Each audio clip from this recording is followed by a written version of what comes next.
l'autel des parfums, l'autel des sacrifices, c'est là où on égorgeait les moutons. Malheureusement, aujourd'hui, on ne va pas aller voir comment était le temple, mais pour vous qui avez une idée de à quoi le temple ressemblait, vous savez qu'il est divisé en 3 parties. La première partie, c'est où on faisait les sacrifices. La deuxième partie, c'était où les prêtres faisaient prier pour faire monter les parfums, c'est-à-dire le lieu saint, où il y avait les peines de proposition, où il y avait le chandelier d'or. Et dans le lieu très saint, il y avait l'Arche de l'Alliance. Donc, quand on parle d'autel, c'est un lieu où tu peux faire un sacrifice à une divinité. Et ça, vous voyez, même les mystiques ont des autels. Donc, un autel, déjà, la première définition de l'autel, c'est que c'est un lieu qui te permet de faire un sacrifice. Ensuite, la deuxième définition de l'autel, c'est que c'est un système qui autorise une manifestation.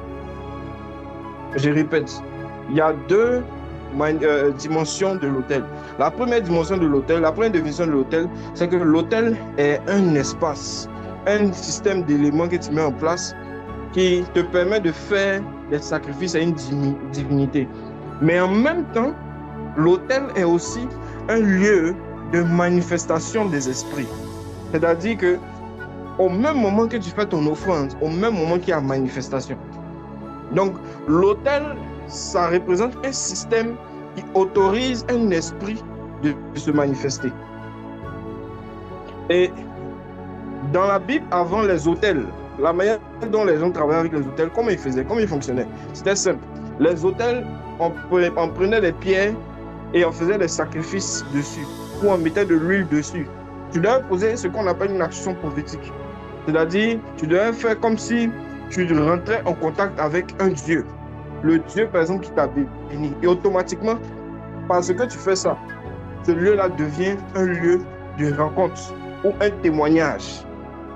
Ça se fait partout, même chez les sorciers.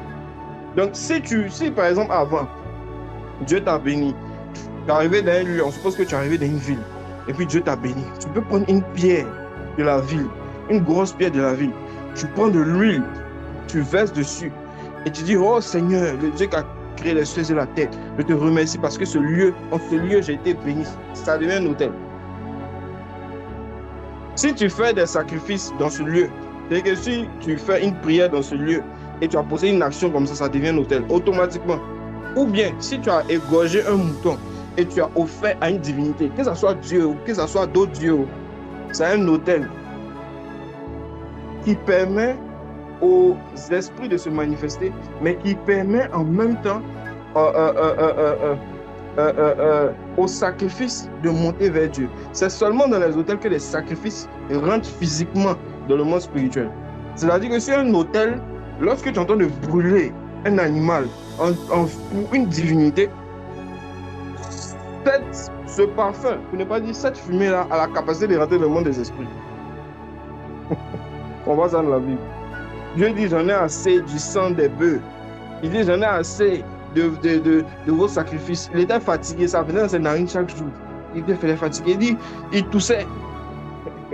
Il toussait. Vous voyez quand il a fumé, qu'il fait tout ça. Il y avait trop de fumée au ciel, il toussait. Il dit, j'en ai assez. L'obéissance vaut mieux que les sacrifices. Je répète, je dis, lorsque on fait des sacrifices dans un lieu pour une divinité, ça devient un autel. Est-ce que vous voyez? Les sacrifices continuels, je veux dire, on se positionne dans un lieu, on se met quelque part, on dit ça, ce lieu-là, on dédie ça au Seigneur, bien c'est une pierre. Tu dédies cette pierre au Seigneur, automatiquement ça devient un autel. Ça, c'est pas une affaire d'ancienne alliance, nouvelle alliance. Même aujourd'hui, ça se fait. Non, ça, c'est un principe naturel. C'est un principe qui n'a rien à voir avec l'ancienne alliance ou la nouvelle alliance. Parce que si c'était lié aux Juifs, les autres peuples n'allaient pas faire. Parce que les autres peuples font ça jusqu'à aujourd'hui. Non, ce n'est pas une affaire d'alliance. C'est un principe spirituel.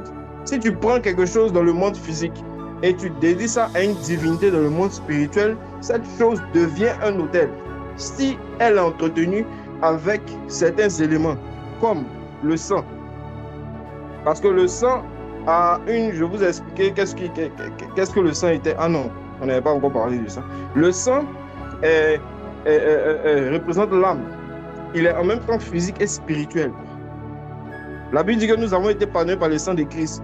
Qui a le sang de Christ dans ses veines ici? C'est par la foi qu'on a reçu ça. Donc c'est par la foi qu'on croit que le sang de Christ est en nous. Est-ce que vous voyez? Donc le sang de Christ peut être spirituel et physique. Quand par exemple quelqu'un a une maladie, et puis on dit par exemple des sorciers t'ont attaqué, anémie, ça veut dire que dans le monde spirituel, on vient prendre ton sang spirituel. Donc quand on prend ton sang spirituel, ça diminue la quantité de ton sang. Hey, Jésus, il y a tellement de mystères. Quand on prend ton sang spirituel, c'est une partie de ta vie qu'on a pris. Donc ça diminue la quantité même de ton sang physique. Donc le sang a une valeur physique et spirituelle. Donc voilà pourquoi quand il y a le sang qui se verse quelque part et on dédie cet endroit-là à un Dieu ou à une divinité, automatiquement, ça autorise une manifestation de cette divinité-là. Selon ces principes, les principes de la divinité. C'est bon ce que j'ai expliqué. Ça c'est la définition générale de l'autel. Je vous explique comment un autel fonctionne. Comme j'étais en train de dire, voici ce que c'est un autel. Donc, du coup, dans l'ancienne alliance, Dieu demandait des autels physiques. Parce que ces autels physiques-là autorisaient Dieu de se manifester dans cet endroit. Donc, on voit que le premier élément, quand on rentrait dans le temple, la première chose qu'on voyait, c'était un autel. L'autel physique. Est-ce que vous voyez? C'était la première des choses qu'on voyait, l'autel physique.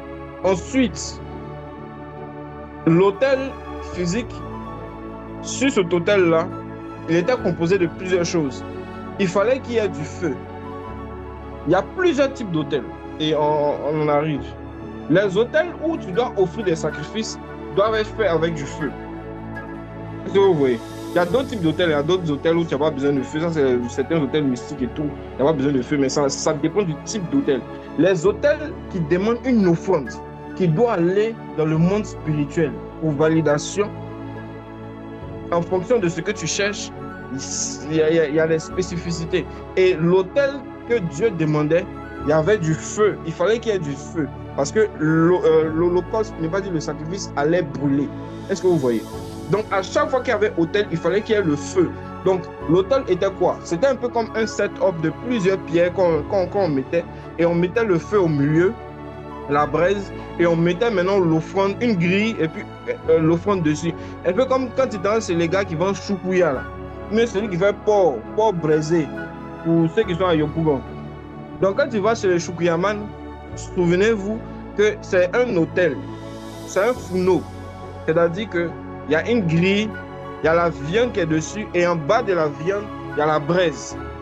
Ça, c'est un autel de sacrifice, pour faire monter des holocaustes, c'est-à-dire pour brûler quelque chose, pour que l'odeur de cette chose-là monte dans les cieux. Parce que les esprits ne vont pas manger la chair, mais il faut savoir qu'ils peuvent capter les ondes, ils peuvent capter ce qu'on appelle les vibrations. Donc, ils peuvent capter les odeurs, ils peuvent capter tout ce qui est comme fumée, tout ce genre, le vent. On dit même que les esprits sont comme le vent. Dieu a soufflé un souffle de vie en l'homme. Donc, le vent. Donc, tout ce qui devient comme du vent, un esprit peut capter cette chose. La Bible dit que ceux qui sont nés d'en haut, qui marchent par l'esprit, sont comme le vent. On ne sait ni d'où ils viennent, ni où ils vont. Donc, lorsque tu arrives à rendre ce holocauste-là, ce sacrifice-là, en forme de vent, c'est-à-dire en forme de vapeur, ou bien en forme de quelque chose qui peut monter, ça rentre dans le monde spirituel. Ça peut rentrer dans le monde spirituel. Ça, c'est une vérité que beaucoup de gens ne savent pas. Que lorsque tu prends quelque chose, tu dédies ça pour une divinité, tu respectes ce que la divinité t'a dit. Peu importe, que ce soit Dieu, que ce soit les Égyptiens, que ce soit les bouddhistes, si tu as fait l'offrande, ça va chez une divinité, elle peut sentir. Ça, c'est des vérités qu'on ne dit pas, mais ça fonctionne comme ça. On voit ça dans l'Ancienne Alliance. On voit ça même chez d'autres peuples païens dans l'Ancienne Alliance qui offraient des sacrifices, qui faisaient des sacrifices humains, qui offraient des hommes.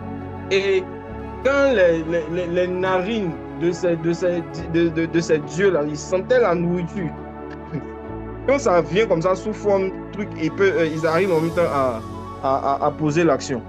Donc, le monde des esprits est pas loin du monde physique. c'est deux réalités qui sont différentes. Souvent, on a l'impression que le monde des esprits est loin et puis le monde physique est à part. Non, le monde physique même est dans le monde spirituel, en fait. Le monde spirituel est plus grand que le monde physique parce que le monde physique, c'est une réalité un peu prolongée du monde spirituel. Donc, le monde spirituel et le monde physique sont ensemble. Et le monde physique est enveloppé par le monde spirituel. Donc, ça veut dire que ce qui est spirituel peut se manifester et ce qui est physique peut se manifester dans le monde spirituel. Sauf qu'il faut savoir comment les protocoles fonctionnent. Donc, il y a des protocoles qui activent le monde spirituel physiquement. Est-ce que vous voyez? Et ça, c'est le protocole de l'autel. La Bible dit que Caïn a offert un sacrifice à Dieu et Dieu l'a exaucé. Est-ce que vous voyez? Dieu a exaucé Abel et il n'a pas exaucé Caïn. Donc, les sacrifices que Caïn faisait sont arrivés sur le trône de Dieu là-bas. Ça, je viens de parler des sacrifices d'animaux. Donc, il y avait deux types d'autels dans la maison du Seigneur. Il y avait l'autel des sacrifices et il y avait l'autel des prières. Est-ce que vous voyez? L'autel des parfums. Donc, je vais expliquer à quoi chaque autel servait. L'autel des sacrifices était un autel qui était fait pour demander pardon au peuple. Quand le peuple avait péché, il devait envoyer leur mouton. Par exemple, un chef de famille, il paye des moutons. Il y a un mouton pour toute sa famille. Il vient, il dit le péché qu'il a fait. Il met sa main sur le mouton. Le prêtre met sa main sur le mouton. Comme si il devait mettre sa main sur le mouton. Le prêtre aussi mettait sa main sur le mouton. Et ça voulait dire qu'il y avait un transfert de péché. Tout ce que la personne a fait, c'est mis sur ce mouton-là. Et on prend le mouton et on le met sur le feu. Et quand on le met sur le feu, le mouton brûle. Bon, on l'égorge le mouton, déjà. Ouais, il n'est pas vivant. On l'égorge le mouton et on le met sur le feu. Et quand le mouton brûle, ça veut dire que Dieu pardonne, est en train de pardonner les péchés de la personne. Ne pas dire couvrir les péchés de la personne. Est-ce que vous voyez un peu comment ça fonctionnait? Voilà. Maintenant, Jésus-Christ lui a déjà payé ce prix-là parce qu'il s'est offert à la croix. Donc, le fait qu'il ait été à la croix, c'était l'image du sacrifice qu'il a fait. Est-ce que vous voyez? Et il a pris son propre sang physique. Lui, il n'a pas été brûlé. Il a pris le sang physique et il est allé dans le lieu très saint. Il a versé là-bas. Donc, la Bible dit qu'il a pris son sang et il est allé dans le ciel avec son sang physique. C'est ce qui est puissant avec Jésus, c'est qu'il est monté dans le ciel, dans la dimension spirituelle, avec son corps physique et avec son sang physique, et il a versé ça dans l'autel qui était là-bas, devant le Seigneur. Et lorsqu'il a fait ça, automatiquement, on a reçu le pardon des péchés pour l'éternité, parce que Dieu est hors du temps. Donc c'est comme ça que nous, on a reçu notre pardon des péchés. C'est quand Jésus-Christ était à la croix, il est mort nos péchés, et il allait dans les séjours de mort, il est revenu, il a pris son propre sang, en tant que sacrifice et en même temps sacrificateur, il allait dans le temple spirituel de Dieu, qui est dans le 3e ciel, et il a versé ce sang. Aujourd'hui, de nos jours, à quoi sert l'autel des sacrifices dans notre relation avec Dieu? Parce que c'est de ça qu'on va parler. Quand on parle de l'autel, du prêtre, tout ça, c'est pour faire maintenant cette relation-là, pour ne pas dire cette similitude entre ce qui s'est passé avant et ce qui se passe aujourd'hui. Aujourd'hui, on continue toujours d'offrir des sacrifices à Dieu, comme j'ai dit, c'est dans notre corps intérieur, dans notre être intérieur. La Bible dit offrir des sacrifices spirituels au Seigneur. On voit ça dans 1 Pierre chapitre 2 à partir du verset 5. On voit ça dans Romains chapitre 12 à partir du verset 1. La Bible dit offrez vos corps en sacrifice vivant offrez vos corps à Dieu comme des sacrifices vivants, saints, agréables au Seigneur. Est-ce que vous voyez? Donc, cela sera votre culte raisonnable. Donc, on doit offrir des sacrifices. Et maintenant, comment un chrétien peut offrir des sacrifices? Sur quel autel le chrétien ouvre des sacrifices? Parce que je vous ai dit que nous avons un temple. Et le temple, c'est notre corps. Donc, comment offrir des sacrifices? Comment tu peux offrir un sacrifice à Dieu? C'est lorsque, par exemple, Dieu te dit de faire quelque chose. Il te dit, par exemple, renonce à toi, arrête de faire telle chose, arrête de faire telle chose. Mais maintenant, cette chose-là, comment tu sais que j'ai en train de renoncer à toi? Est-ce que c'est juste en faisant, par exemple, Dieu t'a dit de ne pas regarder la télé, tu ne regardes pas la télé et puis tu es sur Facebook. Par exemple, Dieu t'a dit de ne pas regarder Netflix, tu ne regardes pas Netflix et puis tu fais 2 heures sur Facebook, 3 heures sur Facebook. Tu ne regardes pas Netflix mais tu es distrait, par exemple. Est-ce que c'est ça? Est-ce que tu as respecté le commandement du Seigneur? Non, tu n'as pas respecté le commandement du Seigneur. Est-ce que vous voyez? Tu n'as pas respecté le commandement du Seigneur. Parce que le Seigneur t'a demandé de lui offrir ton corps en sacrifice. Mais toi, tu t'es dit juste parce que tu n'as pas fait la chose, tu as offert un sacrifice. Non. Où est l'autel sur lequel tu offres le sacrifice? Il y a un autel sur lequel on offre le sacrifice. Maintenant, pour les chrétiens, quel est son autel? L'autel, c'est le moment de prière. Parce que la prière est le feu. La Bible dit, il fait de ses ministères des flammes de feu. Il fait de ses anges des vents, mais de ses ministères des flammes de feu. Est-ce que vous voyez? Donc, l'holocauste n'est pas dit le sacrifice que tu vas offrir à Dieu. C'est sur l'autel de la prière. Et la prière représente le feu. Amen. Je suis déjà en train de rentrer. Je n'ai même pas encore donné les passages, même c'est pour ne pas vous trop fatiguer parce que j'ai expliqué un peu. Il y avait plusieurs passages. Je vais donner ça à la fin. On va dire ça rapidement. Mais je vais continuer mon explication. Est-ce que vous voyez? Donc, l'autel représente la prière. Lorsqu'un homme est en train de prier, il est en train de bâtir un autel à des heures spécifiques. Parce que je vous ai dit, un autel est composé de quoi? De pierre, de fondement. Ensuite, de feu. Ensuite,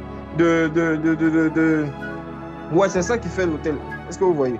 Donc, lorsque tu décides de prendre des temps de prière, tu es en train de bâtir comme des pierres dans le monde spirituel. Tu es en train de bâtir un moment. Si tu dis, par exemple, toi, tu veux prier chaque 4 heures, chaque 5 heures, ce moment-là que tu as décidé de prendre est un autel. Et voilà pourquoi, à ce moment-là, lorsque tu es en train de prier, le sacrifice que tu fais maintenant est déposé devant Dieu. C'est pas parce que Dieu t'a dit de ne pas faire, tu n'as pas fait, ça veut dire que tu as sacrifié. Tu as mis ça sur quel autel? Et l'autel se fait par la prière.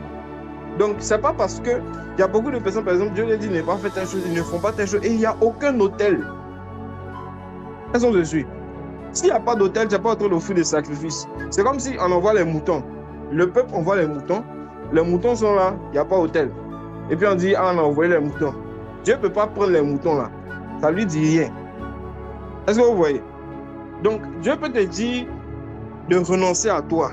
Dieu peut te dire, par exemple, de jeûner. Mais tu jeûnes et tu ne pries pas. Ce n'est pas un jeûne. Tu n'es pas dit, ce n'est pas tu n'es pas en train d'offrir en fait ton corps en sacrifice. Tu n'es pas en train de t'humilier devant Dieu. Parce que lorsque tu poses un sacrifice, ça doit être posé sur un autel. Et l'autel pour le chrétien, d'abord, la première dimension de l'autel, c'est la prière. Amen. Est-ce qu'on me dit?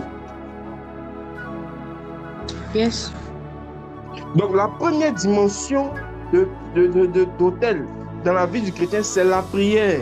Donc lorsque tu mets des heures de prière, tu es en train de bâtir un autel qui va autoriser Dieu à se manifester à ces moments-là. Voilà pourquoi le Seigneur va te dire, par exemple, à 4 heures du matin, il faut prier. C'est pour mettre un autel. C'est pour mettre un autel. Si tu n'as pas d'autel, même si tu lis la Bible, ça ne sert à rien. Tu dois avoir un autel. Même si tu connais toutes les révélations, les mystères, ce n'est pas utile.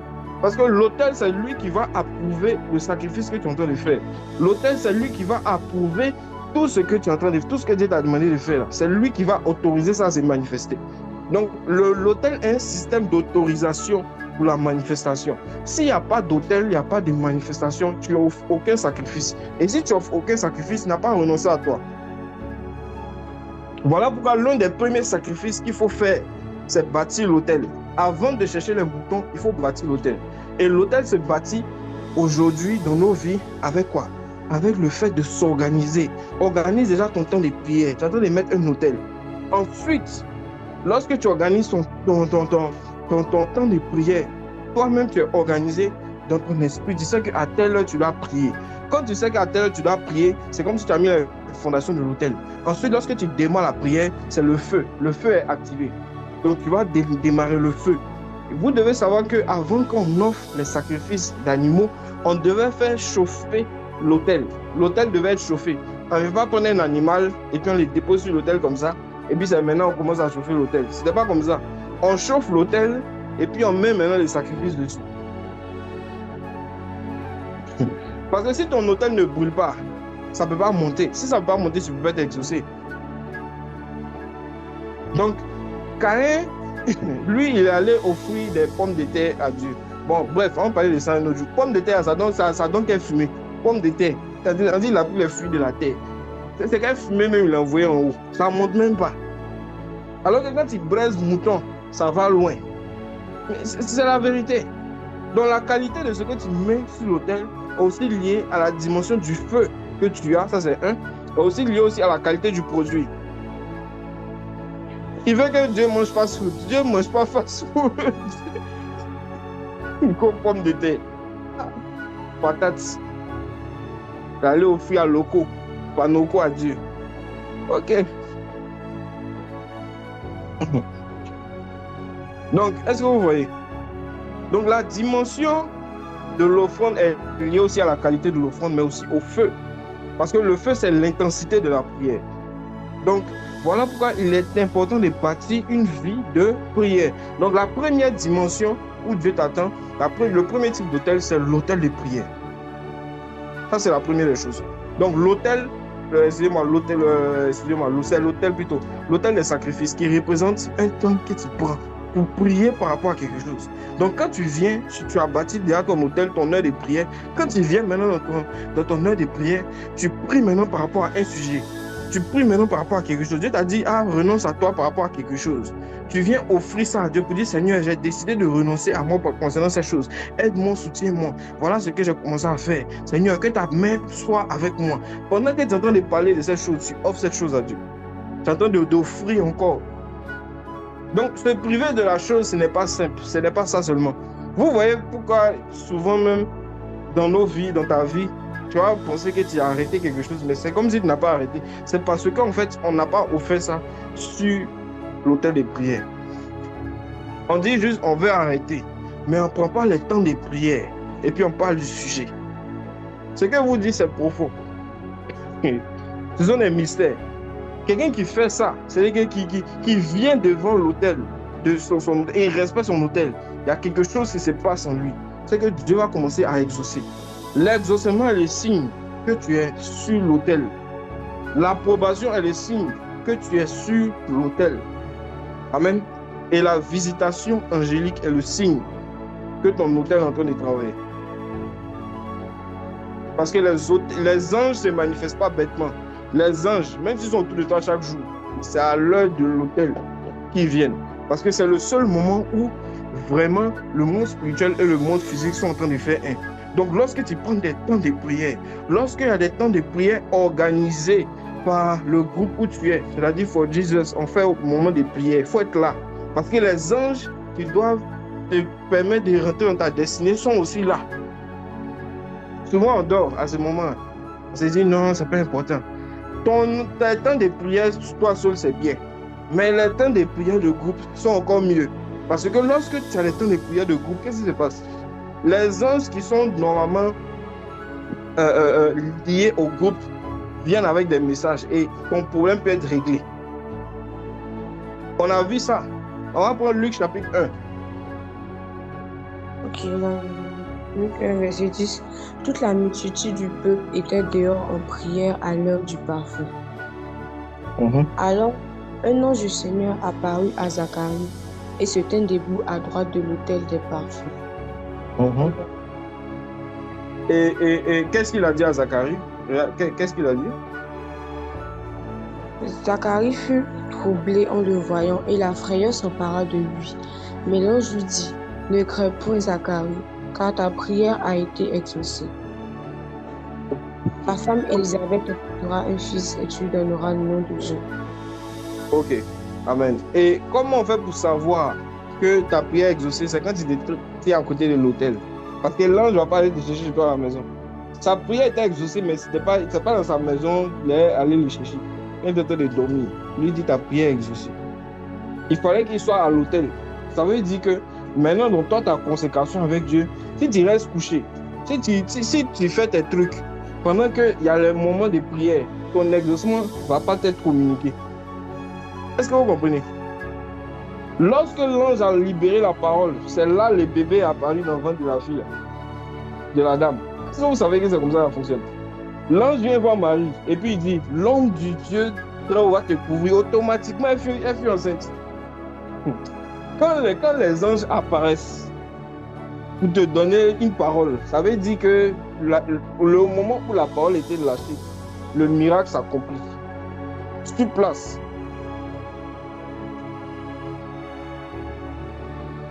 Donc, la Bible dit que l'ange se tenait où? À côté de l'autel. Et Zacharie était le prêtre qui devait venir offrir les parfums. La Bible dit à l'heure du parfum, c'est ça, non, Marie? C'est écrit à l'heure du parfum là-bas. À l'heure de l'offrande du parfum. Il était rentré dans le temple, dans le lieu saint, pour offrir les parfums. Ça, ce n'était pas l'autel des sacrifices qui était au dehors. Ça, c'était l'autel des parfums. Et je vous ai parlé de l'autel des sacrifices qui représente des sacrifices que tu dois, des sujets de prière pour lesquels tu pries pour renoncer aussi à toi-même, à tes moments de prière. Mais le deuxième type d'autel, c'est l'autel des parfums. Et l'autel des parfums, il ne se trouvait pas dans le corps, il se trouvait dans le cœur, c'est-à-dire dans le lieu saint. Et l'autel des parfums représente quoi? On a parlé de l'intercession. Lorsque tu es en train de prendre un moment d'intercession, tu es en train de participer à un parfum, à une montée de parfum, parce que ce sont les prières des saints que tu es en train de faire monter. Voilà pourquoi, normalement, aux heures d'intercession, c'est les moments où on reçoit des révélations de la parole, on est éclairé par la communion fraternelle, ce qui représente les pains, les propositions et le chandelier dans le temple, dans le lieu saint.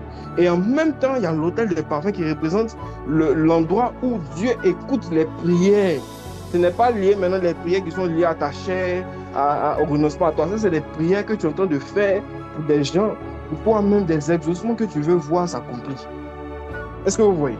Donc, dans ce lieu-là, physique, qui représente aussi l'âme, Jean-Baptiste, le papa de Jean-Baptiste était rentré là-bas pour aller offrir les parfums pour le peuple qui était dehors en prière. Et la Bible dit que lorsqu'il s'avançait, il y a l'ange Gabriel qui est apparu à côté de l'autel. Et il est venu lui donner une réponse à ses prières. Il n'est pas venu parler du peuple même. Il est venu donner une réponse pour dire tes prières ont été exaucées. Ça veut dire que lorsque tu te tiens sur ton autel aux heures des prières, la réponse que tu cherches vient. La plupart du temps, les révélations ou les accomplissements que Dieu veut faire avec toi viennent sur l'autel. Pas quand tu es hors de l'autel. Les réponses exactes et claires, moi en tout cas pour ma vie, les réponses exactes et claires sur certaines choses que je devais faire, c'est sur l'autel des prières. Les révélations que je reçois, c'est sur l'autel des prières. Lorsque je prends mes temps de prière et que je rentre dans le moment de prière, si Dieu me dit c'est 4 heures, c'est 5 heures, je prends ces moments-là, je viens, je prie, je commence à prier. Quand je finis de prier, de méditer, de prendre des trucs, c'est là que je reçois les paroles. C'est là que je reçois les idées de business. C'est là que je reçois les informations. C'est là que je reçois même ce que Dieu veut faire dans la vie des autres personnes. Parce qu'à ce moment-là, les anges apparaissent. Les anges arrivent à ce moment. Ils viennent sur l'autel. Que personne ne vous séduise. Avant qu'un homme de Dieu vienne se tenir devant vous, se tient devant l'autel. Si tu ne te tiens pas devant l'autel, tu ne peux jamais te tenir devant quelqu'un pour donner des paroles. Un vrai homme de Dieu, il doit se tenir devant l'autel pour parler de la part de Dieu. Élie dit, je suis Élie qui me tient devant la face de l'Éternel. Cela arrivera sinon à ma parole. Et l'ange même qui est venu voir Zacharie, si on continue le verset, vous allez voir. Si on continue de lire le verset, vous allez voir ce qu'il a dit. Il marchera devant Dieu avec l'esprit et la puissance d'Élie pour amener les cœurs des pères vers les enfants et les rebelles à la sagesse des justes, afin de préparer au Seigneur un peuple bien disposé. Zacharie dit à l'ange, « À quoi reconnaîtrai-je cela, car je suis vieux et ma femme est avancée en âge. » Regardez quelque chose. Attends, regardez quelque chose. Avant que tu lises le reste. Qu'est-ce que Zacharie a dit? Zacharie a demandé quoi, Marie? À quoi reconnaîtrai-je cela? Ok. Donc, Zacharie demande à quoi, comment je vais savoir que ce que tu dis est vrai? Comment je vais savoir? Regardez la réponse de Gabriel. L'ange lui répondit, je suis Gabriel, je me tiens devant Dieu. J'ai été envoyé pour te parler et pour t'annoncer cette bonne nouvelle. Ok. Donc, la Bible dit que la réponse que l'ange a donnée, c'est « Je suis Gabriel. Je me tiens devant Dieu. » Le devant Dieu, c'est devant la face de Dieu. C'est l'autel. Donc, l'ange Gabriel même se tient devant l'autel parce qu'il y a un autel dans les cieux. Et on va aller bientôt dans l'Apocalypse, on va voir l'autel. Donc, c'est parce qu'il se tenait devant l'autel qui est devant les cieux qu'il a pu apparaître devant un autel. Donc, il dit, moi, je suis Gabriel. Je me tiens devant l'autel. Je me tiens devant Dieu. Et moi, je t'annonce quelque chose, tu ne crois pas? Écoute, élément, tu seras muet. Il a rendu muet, les gars. Il dit, tu seras muet jusqu'à ce que ça s'accomplisse. Il n'est pas allé demander à Dieu. Vous savez, lorsque tu te tiens devant l'autel, tu as une autorité que Dieu a. Tu peux dire, écoute, bon, et on va faire quelque chose. Et puis tu libères une parole. Parce que tu as libéré la parole et tu te tiens devant l'autel. La parole va s'accomplir, même si ce n'est pas Dieu qui avait dit. Est-ce que vous savez ça? Ce qui donne la puissance dans le monde spirituel, sur les prophéties, sur ce que tu déclares, c'est l'autel sur lequel tu te tiens, ou devant lequel tu te tiens. Même si Dieu n'a pas dit quelque chose, tu peux dire « I am Gabriel ». Tu peux dire « Je suis Paul, je suis Marie ». À cause de mon autel de prière, je décrète et je déclare en tant que prophète, en tant que prophétesse, cela arrivera. Dieu n'a pas dit que ça allait arriver. Mais parce que tu as parlé, ça va arriver. Est-ce que je suis? Bon, je suis rentré d'un coup un peu plus profond. Donc je sors du coup, parce que ça ne fait pas partie de ce dont on devrait partager. Mais est-ce que vous comprenez un peu? Donc l'ange Gabriel lui-même, il se tient devant une autel. On va aller dans l'Apocalypse tout à l'heure. Donc il dit, I am Gabriel. Nous, on nous a dit que les anges ne sont pas émotionnels. Qui vous a parlé? Qui vous a dit? C'est faux, hein? Il dit, attends, tu me crois pas? I am Gabriel. Look, man, you're gonna be... Il a dit, attends, poteau, attends. Moi, je suis Gabriel. Attends. Bon, je te rends muet. Souvent, on nous dit d'être humble, là. Et les anges ne sont pas humbles, hein. Humilité que nous, on manifeste, non, c'est Dieu qui fait grâce. L'ange dit, je suis Gabriel. Je me tiens devant Dieu. Et puis, quand tu parles, bon, tu es prête. Je muselle ta bouche jusqu'à ce que ça arrive. Ça, c'est pas une affaire d'humilité ou d'amour. Ça, c'est une affaire d'autorité. Il sait sur quel autel il se tient. C'est comme Élie dit, il n'y aura pas de pluie dans les ciels, sinon à ma parole. Sinon à ma parole. Dieu n'a pas dit il n'y aura pas de pluie. Il dit, moi, je me tiens devant l'autel de Dieu. Il n'y aura pas de pluie, sinon à ma parole. Est-ce que vous voyez? Donc, ce qui donne la puissance, je suis en train de vous donner une grande révélation. Dans le temple de Dieu, c'est l'autel. Le système de l'autel permet à Dieu de se manifester à n'importe quel moment. Le système de l'autel permet à Dieu de se manifester à travers toi. Donc, lorsque tu respectes tes temps de prière et que tu offres tes sacrifices que tu dois offrir et que tu passes du temps dans la prière, qu'est-ce qui se fait? Qu'est-ce qui se passe? C'est que tu commences à recevoir des visitations angéliques et l'onction du Saint-Esprit qui en toi commence à grandir comme le feu. Et c'est comme, lorsque tu es en train de prier comme ça, c'est comme s'il y a quelque chose qui est en train de se faire. Pendant que je parle, le Seigneur est en train de visiter quelqu'un. Pendant que je suis en train de parler, tu sens la présence de Dieu. C'est un appel à l'autel. Il y a quelqu'un qui est en train de recevoir quelque chose là pendant qu'on est en train de parler. Tu vas commencer à parler en langue là où tu es. C'est la présence de Dieu. C'est pour dire, le Seigneur est en train de t'appeler. Ton autel est en train de crier. Ton autel crie.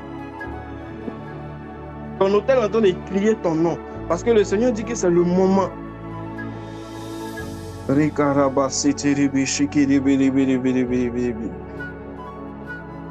Amen.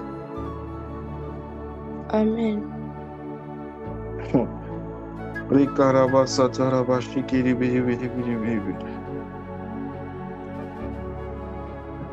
C'est le temps de restaurer ton autel et de travailler avec l'autel. Vous savez, il y a trop de choses mystérieuses, mais on est juste en train de voir comment travailler avec ces éléments que Dieu nous a donnés, que beaucoup d'entre nous on néglige. Pourtant, c'est la source même de notre manifestation. Dieu est le même hier, aujourd'hui, éternellement. Il n'a jamais changé. Sa manière de fonctionner n'a jamais changé. Souvent, il y a certaines choses que, étant ignorants, certains hommes de Dieu disent non, c'est l'ancienne alliance. Ça n'a rien à voir avec l'ancienne alliance. C'est une affaire d'éternel. Quand Dieu donnait les prescriptions à Moïse, il dit c'est éternel. C'est-à-dire que si quelqu'un s'amuse à répondre même ça physiquement, ça va continuer. C'est ce que les gens ne savent pas. Ce sont les principes que Dieu donne sont éternels. C'est-à-dire que si Dieu a dit à Moïse, fais comme ça veut dire qu'aujourd'hui, Dieu, à travers Christ, nous dit de faire d'une autre manière. Mais ça ne veut pas dire que ce que Moïse a fait, ce n'était pas bon. Ça veut dire qu'il y a une nouvelle manière de fonctionner en tant que chrétien. Voilà pourquoi il y a autel de prière, il y a aussi autel de prière en Christ. Il y a autel de sacrifice, il y a aussi autel de sacrifice en Christ. Il y a prêtre Dans l'ancienne alliance, il y a aussi prêtre en Christ et il y a même prêtre dans les cieux. Si on va dans l'Hébreu, on voit, la Bible dit qu'il y a un souverain sacrificateur qui est Jésus-Christ. Donc Jésus-Christ était le souverain sacrificateur et il est encore le souverain sacrificateur parce qu'il a offert son sang une fois pour toutes. Et la Bible dit qu'il est sacrificateur selon un ordre. Donc il y a un ordre de sacrificateurs, de prêtres dans les cieux. Il y a plusieurs ordres de prêtres. Et la Bible dit qu'il est selon l'ordre de Melchisédek. Donc il y a quelqu'un qui s'appelle Melchisédek qui est dans les cieux, qui est lui le premier qui a un ordre. Il y a des choses qu'il ne peut pas dire, mais comme ce n'est pas le moment évoluant. Il y a un ordre de prêtres. Et dans cet ordre de prêtres-là, Jésus est le souverain sacrificateur, mais selon l'ordre de quelqu'un qui s'appelle Melchisédek. Il y a une manifestation de quelqu'un qu'on appelle Melchisédek. Quelqu'un qui est venu physiquement, qui est rendu semblable au Fils de Dieu. Ce n'était pas physiquement Jésus, qu'est-ce que vous connaissez? C'était autre chose que je n'ai pas envie de dire. Melchisédek. Donc il y a un ordre de prêtres qu'on appelle selon l'ordre de Melchisédek. Et la Bible nous parle de l'assemblée des premiers-nés. Ça, c'est une classe de personnes. C'est des choses sur lesquelles on doit enseigner. Bon, comme ce n'est pas utile pour l'instant, on ne parle pas de ça. Mais sinon, en Christ, là, il y a plusieurs ordres de personnes. Il y a des gens qui sont les premiers-nés. Il y a d'autres qui ne sont pas premiers-nés. Jésus-Christ est mort, il est ressuscité. Mais il n'est pas le seul. Il est né, il est ressuscité comme étant le premier-né. Mais la Bible dit qu'il y a une assemblée des premiers-nés. Donc quand Jésus-Christ est mort, il est ressuscité des personnes qui sont aussi considérées comme des premiers-nés. Qui sont avec Dieu. C'est-à-dire où Dieu est. Il a dit quoi dans Apocalypse chapitre 7, chapitre 3 à Laodicée. Celui qui vaincra, je lui donnerai mon trône. Il va s'asseoir sur mon trône. C'est une promesse. Donc il y a des gens qui vont arriver à un niveau où ils seront où Jésus-Christ est et ils seront en Dieu. Et c'est ce que l'apôtre Paul disait. Il dit, vous êtes ressuscité avec Christ, vous êtes en Dieu, en Christ. En Christ, vous êtes en Dieu. Dans Colossiens chapitre 2. Donc, ça veut dire que, dans Colossiens chapitre 3, verset 1, ça veut dire qu'il y a des personnes qui sont en Christ, en Dieu. Il y a d'autres là, ils ne sont pas dedans. Ils sont autour du trône et puis ils disent Alléluia. Mais il y a d'autres, quand ils voient Dieu, tu les as vus. C'est que bientôt, quand Jésus va venir, tu ne pourras même plus faire des distinctions entre qui est Jésus, qui est eux. Parce qu'ils sont semblables à Christ. Ils font partie de Christ. Ils font partie des éléments de la tête. Et c'est ce que les apôtres cherchaient. On n'est pas la même chose dans le classement spirituel. Sur la terre, on est la même chose. Nous sommes tous frères. Nous sommes d'un même corps. Mais dans le monde des esprits, nous ne sommes pas les mêmes. Certains sont les bras, d'autres sont au niveau de la tête, d'autres sont le cou, d'autres sont la poitrine, d'autres sont les pieds. Et chaque organe qui représente un membre du corps de Christ fonctionne en fonction de sa partie. Mais chaque corps, chaque division du corps qui représente soit la tête, le torse et les pieds, pour ne pas dire le bas, représente une classe spécifique des chrétiens, qui représente un ordre spécifique des prêtres dans le monde des esprits. Ils n'ont pas la même consécration. Est-ce que vous voyez? Donc, ce que Dieu a donné dans l'ancienne alliance là-haut, c'est la même chose qu'on reprend dans la nouvelle alliance. Et c'est encore même plus complexe dans la nouvelle alliance. Il y a trop de choses. Est-ce qu'on se comprend? Allons voir.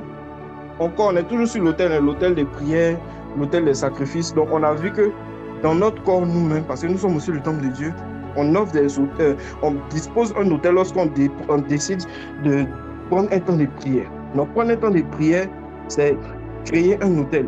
Et l'intensité de prière, de notre vie de prière, quand on met sur cet autel avec le sacrifice, on détermine aussi la qualité, le résultat aussi.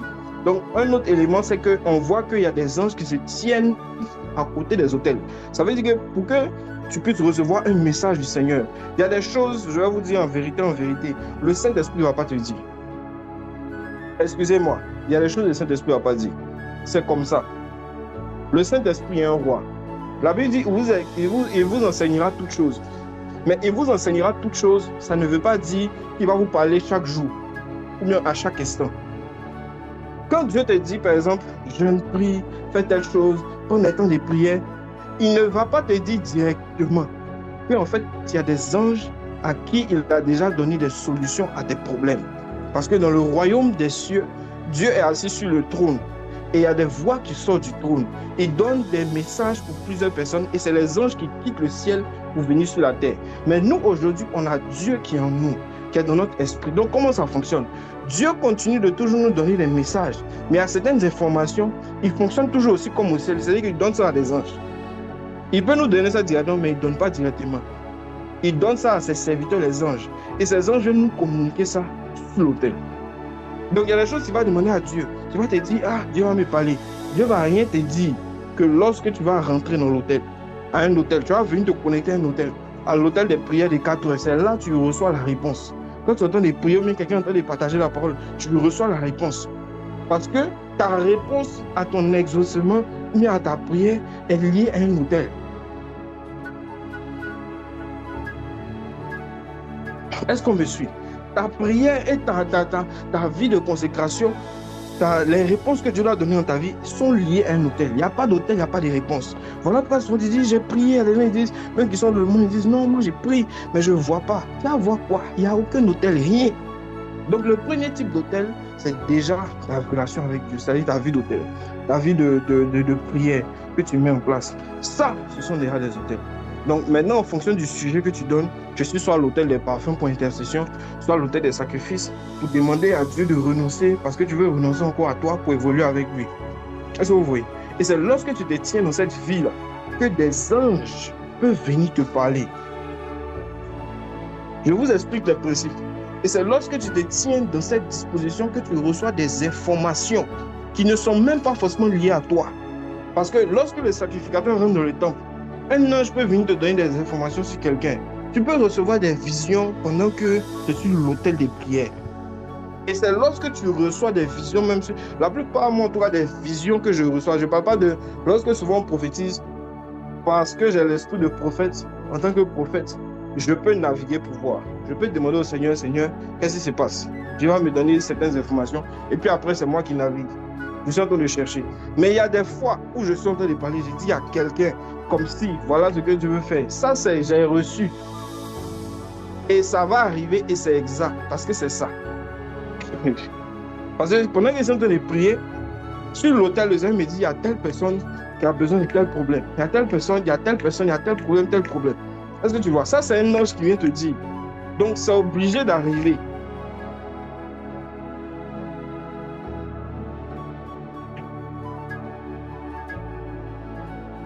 Donc, je vous explique des choses qu'on puisse comprendre. Tu pries pour que Dieu fasse des choses dans ta vie. Est-ce que tu maintiens ton hôtel? Ça, c'est le premier hôtel déjà. Les premiers hôtels, temps de prière. On va prendre un dernier passage. Et puis, les passages que je voulais donner, je ne vais pas donner. Mais bon, on ne va pas rentrer dans beaucoup de choses. Il fait déjà 22 heures, je crois, là-bas. Donc, on va prendre un dernier passage. On va aller dans... On va prendre un dernier passage. Ou bien... Oui, allô? Ou bien, je suis en train de réfléchir. Est-ce que je ne vais pas donner les passages? Bon, on va aller un peu dans le scénario. Je vais donner les passages que je voulais donner là. Il faut prendre Genèse 12, versets 6 à 9. Genèse 12, versets 6 à 9. D'accord. Genèse 12, versets 6 à 9. Abraham parcourut le pays jusqu'au lieu nommé Sichem, jusqu'aux chaînes de Morée. Les Cananéens étaient alors dans le pays. L'Éternel apparut à Abraham et dit, je donnerai ce pays à ta prospérité.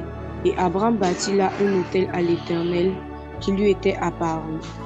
Il se transporta de là vers la montagne à l'orient de Béthel et dressa ses tentes, ayant Béthel à l'occident et Haï à l'orient. Il bâtit encore là un autel à l'Éternel et il évoqua le nom de l'Éternel. Abraham continua ses marches en s'avançant vers le midi. Ok. Donc, lis la partie où la Bible dit qu'il a bâti un autel à l'Éternel. Qu'est-ce que la Bible dit? Regardez bien. Il se transporta de là vers la montagne. D'abord, l'Éternel apparut à Abraham et dit, je donnerai ce pays à ta prospérité. Et Abraham bâtit là un autel à l'Éternel qui lui était apparu. Ok, qui lui était quoi? Apparu. Donc, à chaque apparition, puisque Abraham était nomade, c'est-à-dire qu'il se déplaçait de lieu en lieu pour aller dans la terre promise, Abraham bâtissait un autel. L'autel est comme un témoignage. Alors, ce type d'autel-là, c'était comme une pierre qu'il mettait là, il versait de l'huile dessus et puis il disait « Dieu m'a apparu dans ce lieu ». Et parce que Dieu était apparu à Abraham dans ce lieu, ça devenait comme un autel. Est-ce que vous comprenez? Donc, ça, je vais parler de ça parce que ça rentre dans un autre cadre. Ça, c'est pas l'autel de prière seulement. Je vais vous expliquer c'est quoi un autel. Que physiquement, si un esprit, je rentre en contact avec toi, tu parles avec un esprit, mais tu vas offrir des sacrifices à un esprit. Si tu prends même une pierre de ce monde physique-là, tu prends un rocher et tu mets des trucs dessus, selon l'inspiration que tu as, pour parler à cette divinité, c'est un autel que tu fais. Ça n'a rien à voir avec si c'est sorcier, c'est pas sorcier. Ça, c'est pas sorcier, c'est un principe naturel. Est-ce que vous comprenez? Donc, Abraham a fait ça. Dieu lui a jamais donné une loi. La loi de Moïse n'existait pas. Que non, lorsque tu fais ça, c'est que c'est un autel. Non. Mais lorsque tu bâtis ça, c'est un autel dans le monde des esprits. Parce que les anciens hommes avaient expliqué à leur génération comment on fait pour contacter les divinités. Donc, ils savaient que si Dieu lui apparaissait, qu'il était dans un endroit, il devait prendre une pierre et puis bâtir un autel et puis dire « Ah, j'ai eu un songe ». La plupart du temps, c'était des songes. Eux, ils savaient que lorsque tu reçois un songe, souvent, c'est un ange qui vient et puis qui te parle. Donc, là où l'ange est atterri, là, en même temps, là, il bâtit un autel. De sorte que la prochaine fois, s'il vient, il va se rappeler. Et s'il prie cet esprit qui lui est apparu, ben, il prie Dieu dans cet endroit-là, l'esprit là va apparaître encore. Est-ce qu'on se suit? Donc, les autels étaient un peu comme des témoignages. C'est-à-dire que lorsque tu mets l'autel et tu pries, à cause de l'autel, l'esprit, s'il doit atterrir quelque part, il ne va pas aller atterrir quelque part d'autre que dans cet endroit-là. C'est un peu comme un checkpoint pour les esprits. Donc, si tu arrives quelque part, ils voient un autel, automatiquement, il vient. Voilà pourquoi quand le peuple d'Israël avait péché, ils avaient commencé à construire des autels à d'autres dieux et Dieu leur avait dit de détruire les autels.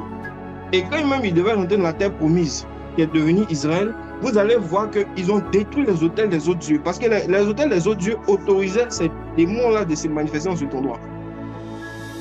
Est-ce que je suis? Ça, c'était la définition principale de l'autel que j'étais en train de donner. Alors, j'aimerais donner un autre passage, mais ça risque d'être long. C'était quand Abraham a construit le troisième autel ou le deuxième autel, qui était à Bethel. Ça, c'est Genèse 12, 13, à partir du verset 14, à partir du verset 16. On va voir plus tard que son petit-fils Isaac va passer quelque part. Est-ce que vous connaissez ce passage? Il va passer quelque part et il va aller dans le même lieu Bethel et il va se coucher sans le savoir sur la pierre où Abraham avait déposé un autel des années avant sa naissance. La Bible dit, c'est à ce moment-là qu'il a vu l'échelle qu'on appelle l'échelle de Jacob, où on dit qu'il y avait des anges qui montaient et descendaient sur l'échelle. Il a eu une vision. Pendant qu'il dormait, il a vu l'échelle et des anges qui montaient et descendaient. Et Jésus-Christ a dit, vous allez voir le Fils de l'homme, des anges monter et descendre sur lui. Donc, cette image qu'il avait vue, c'était parce qu'Abraham avait bâti un autel un jour dans ce lieu. Et quand son petit-fils Isaac, Jacob, qui ne connaissait même pas, il ne connaissait pas ce qu'Abraham avait fait. Il était juste passé là. La Bible dit que quand il s'est couché, il a eu des visions. Et Dieu lui a dit, je suis l'Éternel. Il a vu Dieu qui était arrêté sur une échelle et des anges qui montaient, qui descendaient. Et la Bible dit que quand il s'est levé le matin, il a dit, ce lieu est terrible. Et il a appelé ce lieu-là Péniel.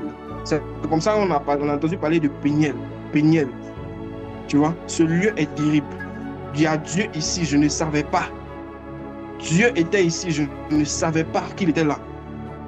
Donc, un père, parce que son père Abraham avait bâti un autel, son petit-fils est venu dans le même lieu. Il a eu un songe, une visitation de Dieu. Et il a appelé le lieu là Péniel. Est-ce que vous vous rendez compte comment les choses fonctionnent dans le monde des esprits? Ça là, ce n'était pas la loi de Moïse. Ça n'a rien à voir avec la loi de Moïse. Ce sont des principes naturels que Dieu a mis en place dans la création de l'humanité, dans la création de la nature. C'est comme ça.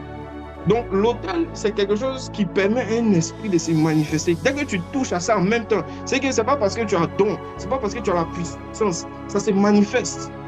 Voilà pourquoi souvent aussi, quand on rentre dans une certaine dimension aussi d'onction, le Père qui est en train de t'enseigner, celui qui t'enseigne, qui t'explique les mystères, ce n'est pas parce que tu vois que tu vas commencer, par exemple, à prophétiser. Non. Souvent, si tu es connecté à son onction, à son onction sans le savoir. Bref, bon, ça, on ne va pas rentrer dedans, ça, c'est autre chose. C'est autre chose. Donc, je voulais juste prendre ce passage pour expliquer comment les autels étaient faits et c'était quoi un autel. Vous voyez, c'était quoi un autel de prière, c'était quoi un autel. On va aller dans l'Apocalypse et puis on s'arrête là et puis on va prier pour la fin. Allons dans Apocalypse chapitre 8 à partir du verset 4. D'accord. Non, à partir du verset, disons à partir du verset 1. Pourquoi pas? Verset 1. Apocalypse 8, verset 1. Quand il eut le 7e sceau, il y eut dans le ciel un silence d'environ une demi-heure. Et il vit les 7 anges qui se tiennent devant Dieu, et 7 trompettes leur furent données. Et un autre ange vint, et il se tint sur l'autel, ayant un encensoir d'or. Ok, à partir de ce niveau-là, il faut lire verset par verset. Donc, tu dis qu'un ange est venu et il se tint devant l'autel. Donc, il y avait un autel dans les cieux. Là, on est dans l'Apocalypse. On est dans une dimension où il n'y a pas le temps. Ce n'est pas une affaire d'ancienne alliance, une affaire de nouvelle alliance. On est dans le monde des esprits. Et la Bible dit qu'il y avait un ange qui venait et qui s'est tint devant un autel, excusez-moi, continue. Il dit quoi? Ayant un encensoir d'or. On a beaucoup de parfums, afin qu'il offrit avec les prières de tous les saints sur l'autel d'or qui est devant le trône. Ok. Donc la Bible dit qu'il devait offrir les parfums. Donc c'était l'autel des parfums. Voilà pourquoi Dieu avait dit à Moïse de faire l'autel des parfums sur la terre et de faire ça dans le lieu saint. Parce que dans le ciel, ce n'est pas seulement les hommes qui font le service, c'est les anges qui font le service. Sur la terre, c'est les hommes qui font le service. Parce que la Bible dit que aux hommes, la terre appartient aux hommes et le ciel appartient à l'Éternel. Donc, les hommes, c'est eux qui font le service sur la terre. Mais dans le ciel, c'est les anges qui font le service. Et certains hommes aussi. Mais je veux dire, c'est les anges qui font le service. Est-ce qu'on se voit? Donc, la Bible dit qu'il y avait des prêtres. Et l'ange qui est venu se tenir, c'était un prêtre céleste. Il est venu, la Bible dit qu'il a pris les prières des saints. C'est-à-dire nos intercessions, là, tout ce qu'on fait. Lorsqu'on dit, venez, on va prier, tout. Il y a des anges qui viennent collecter les prières. Est-ce que vous savez ça? Et ils montent avec ces prières. Et quand ces prières arrivent là-bas, on envoie ça chez un ange. Et l'ange prend les prières et puis il prend un parfum spirituel que lui seul connaît. Et il mélange les deux, il fait brûler ça sur l'autel et ça monte. Donc, c'est parce qu'il y a un ange qui se tient devant un autel dans le monde des esprits que sur ton autel aussi que tu mets en place ici, un ange peut apparaître. En fait, c'est de lieu en lieu. Un ange quitte un autel pour venir sur un autre autel. Il se déplace d'autel en autel. Ce qui est dans les cieux, c'est ce qu'on représente sur la terre. Jésus-Christ a dit que ta volonté se fasse sur la terre comme au ciel. Donc c'est ce qui est dans les cieux qui est censé se faire sur la terre. Et lorsque ce qui est dans les cieux se représente sur la terre, il y a un transfert automatiquement. Voilà pourquoi Dieu pouvait se manifester directement au peuple d'Israël dans la tente d'assignation, parce qu'ils avaient mis des autels, ils avaient respecté, ils avaient fait comme ce qui était au ciel. Est-ce qu'on se suit? Donc, si les anges, si Gabriel a pu apparaître à Zacharie à côté de l'autel, c'est parce que Gabriel lui-même était à côté de l'autel. Et moi, je pense que c'était cet ange-là. Donc, c'est parce que Gabriel lui-même, il était là. Donc, Gabriel lui-même offre les parfums devant Dieu. Et il a reçu une parole. Il vient te dire à toi, Zacharie, voilà ce qui va se passer. Puis toi, tu parles. Voilà pourquoi Gabriel a rendu la bouche muette de Zacharie. Vous comprenez maintenant? Parce que Gabriel lui-même est devant l'autel. Donc voilà pourquoi il a apparu devant aussi l'autel des prières. Donc c'est de lieu en lieu. C'est comme ça que ça fonctionne. Et je vais vous donner un petit signe. Continue de lire.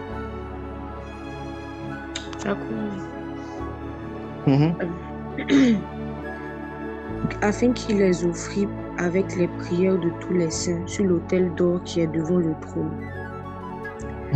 La fumée des parfums monta avec la prière des saints de la main de l'ange devant Dieu. Et l'ange prit l'encensoir, le remplit du feu de l'autel et le jeta sur la terre. Continue. Et il y eut des voix, des tonnerres, des éclairs et un tremblement de terre. Ok. Qu'est-ce que l'ange a fait? Quand il a fini d'offrir les parfums, la Bible dit il a fait quoi? La fumée des parfums monta avec les prières des saints de la main de l'ange devant Dieu, et l'ange prit l'encensoir, le remplit du feu de l'autel et le jeta sur la terre.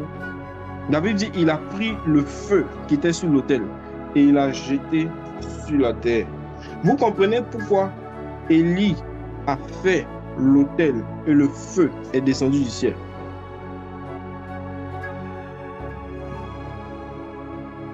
Est-ce que je suis? Élie a fait l'autel sur la terre et il a offert un sacrifice. La Bible dit le feu est descendu du ciel. Il y a un ange qui a jeté le feu. La Bible dit il a pris l'encensoir, il a mis le feu qui était sur l'autel et il a envoyé ça sur la terre. Donc, la réponse par le feu, c'est un ange qui envoie. Est-ce que je suis? C'est d'autel à autel. Si on prend, vous allez voir que si on prend le passage, on s'en va dans un roi là-bas, on s'en va prendre le passage où Élie, où le feu est descendu du ciel, vous allez voir que avant que le feu descende du ciel, Élie a dit de faire quelque chose. Il a dit rebâtissez l'autel. Quand il a fini, il a dit prenez 12 pierres. Parce qu'il sait que l'autel qui est dans les cieux est fait en sorte de 12 pierres. Il dit prenez les 12 pierres. Ils ont pris les 12 pierres, ils ont mis ça comme ça. Il a dit mettez ci, mettez ça, mettez l'holocauste dessus, mettez l'eau. Et la Bible dit quand il a fini de prier, automatiquement le feu est descendu. Ce qu'il a fait là, ce n'était pas juste parce qu'il priait beaucoup. C'est parce qu'il savait que en fait, ce qui se passe dans les cieux doit être représenté sur la terre. Et automatiquement, lorsque tu parles, il y a un lien qui se fait. La Bible dit que l'ange qui était dans les cieux a pris le feu qui était sur l'autel qui est dans les cieux et il l'a jeté sur la terre. Et il y a eu des tremblements de terre, il y a eu des voix et des tonnerres. Donc souvent, ce qui fait que il y a des manifestations de l'esprit, c'est lorsque l'autel de prière est en feu. Quand lorsque ton autel de prière en feu, les anges qui sont dans les cieux envoient les manifestations. Parce que c'est eux qui sont le fruit des manifestations. Voilà pourquoi, si tu veux recevoir des informations, si tu veux recevoir des choses concernant ta destinée aussi, il faut se mettre aussi sur l'autel. Ce soir, Dieu est en train de nous édifier. Parce que moi-même aussi, je suis édifié aussi. Donc, il faut se mettre sur l'autel. Si tu ne te mets pas sur l'autel de prière, comment le feu qui est dans les cieux va descendre? Comment la réponse que Dieu va donner va venir? Parce que la Bible nous dit qu'il y a le Dieu qui répond par le feu. Et le Dieu qui répond par le feu, c'est le Dieu qui dit à l'ange qui se tient devant l'autel, prends le feu de l'autel qui est dans les cieux et envoie ça sur la terre. C'est comme ça qu'il répond par le feu.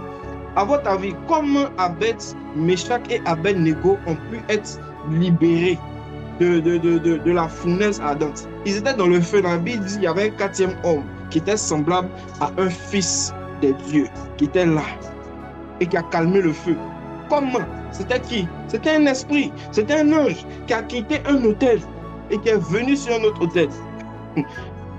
Il a quitté un autre hôtel et il est venu chez les Abel, Meshach et Abed-Nego. Mais avec quoi? Il y avait le feu. Donc c'est le feu qui a fait répondre ce gars.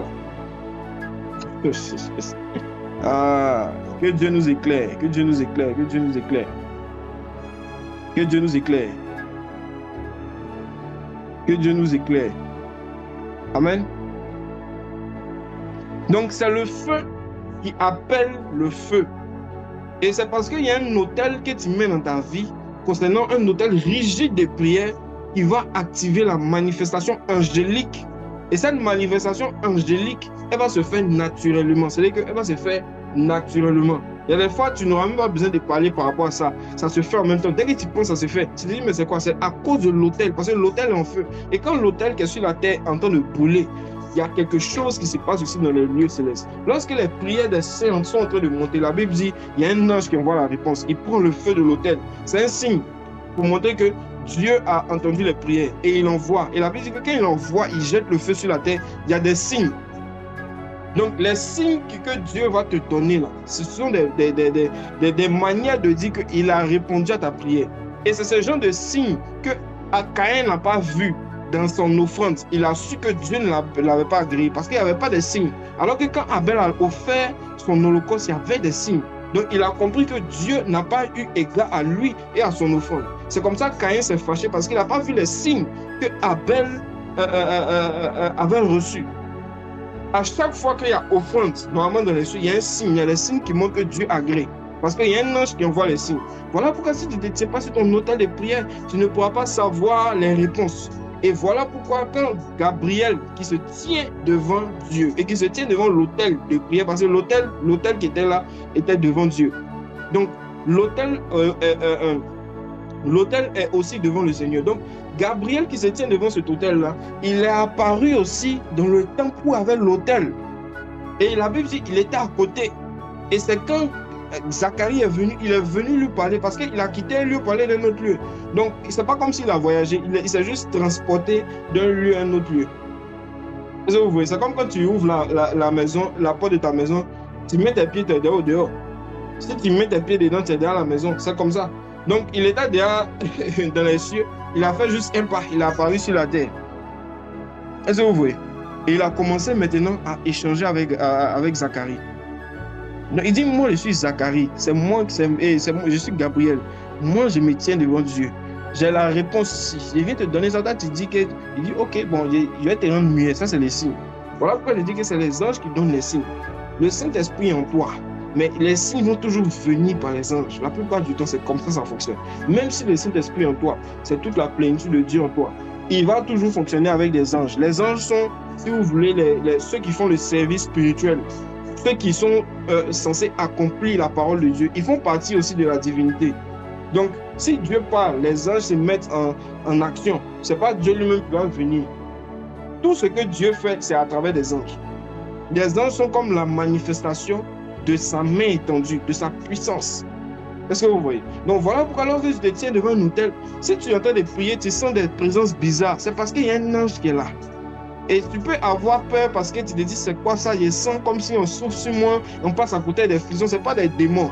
C'est un ange qui est venu atterrir. Il attend que tu commences à prier. Et lorsque tu te concentres dans la prière, il prend ta prière et puis il fait monter. Ou bien il vient avec la réponse. Là, tu vas avoir peur de prier parce que tu sens des frissons. Alors que par exemple, tu as un lieu où tu pries, c'est le salon. Et c'est dans le salon que Dieu se manifeste. Parce que l'autel aussi, ce sont les lieux. On a vu ça.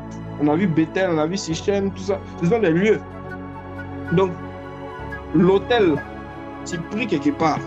Jésus dit, quand tu veux prier, va, enferme-toi dans ta chambre. Lui, il vous dit de vous enfermer dans sa chambre. Lui, il va sur la montagne. Jésus-Christ recevait les visitations, pas dans sa maison, la maison de Marie. Ce n'est pas là-bas qu'il recevait les visitations. Mais c'était dans son lieu secret qui était la montagne. Donc, lorsqu'il rentre dans ce lieu secret, il sait que ça, c'est son autel. Et quand il va là-bas pour prier, forcément Moïse et, comme il s'appelle l'autre, Élie vont venir lui parler. Forcément des anges vont quitter pour lui parler. Lorsqu'il se met à l'écart pour commencer à prier, la Bible dit qu'il y a des anges qui viennent. À Gethsémani, il y avait un ange qui a quitté le ciel pour venir le fortifier. Donc si Dieu même veut fortifier son fils, il passe par un ange. Qui sommes-nous pour refuser le ministère des anges?